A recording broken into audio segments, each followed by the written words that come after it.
it's Kristof Van de Reck, Regional Head Europe, NEM Foundation. Hello. Hello. So there is a growing hype tendency over the blockchain system, and lots of companies want to integrate this system into their businesses. So how do you think? Do they realize what does the blockchain mean, or is it just using blockchain for the blockchain? Yeah, that's a good question. I think there's a lot of hype going on at this stage.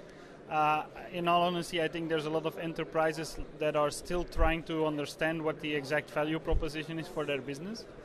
And a lot of them, in all honesty, don't yet understand the full potential of blockchain, but they basically see the hype and what other enterprises are doing with blockchain or want to do with blockchain, and they don't want to miss the train. So I think it will take a while for everyone to really realize where the true potential is of blockchain without overdoing it and trying to put too much on the blockchain. And but there's still some time, I guess. Thank you. So you have been familiar with the cryptocurrencies since the beginning, and so how did your opinion changed about it, and how did you realize that this system would be that effective? Well, I got interested in cryptocurrencies in late 2013. And it didn't take me a long time before I realized the true potential that blockchain has had rather than just the cryptocurrencies. And I think my idea about that hasn't changed tremendously. I have always been quite realistic, always taking a quite realistic approach to blockchain adoption, and so not looking too much at all the hype that's going on. Just quietly working and making sure that we can help companies to actually implement blockchain rather than create all the hype and not being that successful. So that's. So now the need for the blockchain education arises, and do you think that the blockchain should be studied at schools, or is it just for graduate programs? No, I think it would be great if schools start to educate students on blockchain already. Obviously, they're not going to be able to, like in a couple of weeks or something, teach them everything they need to know to start implementing blockchain.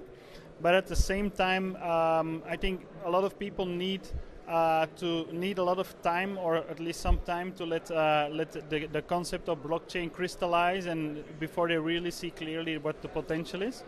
And obviously, young people usually are a lot faster in understanding these kinds of things. And if I would be a government or whatever, or a school, I would certainly put some, how should I say, it's like some blockchain training on especially in like programmers, but also business people, to make sure that they are aware of what's going on and the evolution it can bring about. What countries do you think have created the most advantageous conditions for the blockchain system? Well, that's a good question. When I meet people all over Europe and even all over the world, most of the time people are saying like, there's so much going on here, we are going to become the blockchain center of Europe or the world or whatever. But there's a lot of people saying that actually. So I think blockchain is going to be big in all over the world, I guess. And I honestly think it's still a little bit early to say like blockchain, like the blockchain capital of the world is going to be this city or that city. And I wouldn't bet on any cities yet. And what about the post-Soviet countries? Well, in all honesty, it's my first time in Russia, first time in Moscow. And I'm actually, how should I say? There's always a little bit of a language barrier between the Russian-speaking countries and like the European communities. So I haven't been fully aware of whatever is going on here, but I can see that a lot of blockchain development is going on, and it's interesting to see like this inside perspective of Russia and the bigger region. Thank you very much. Yeah.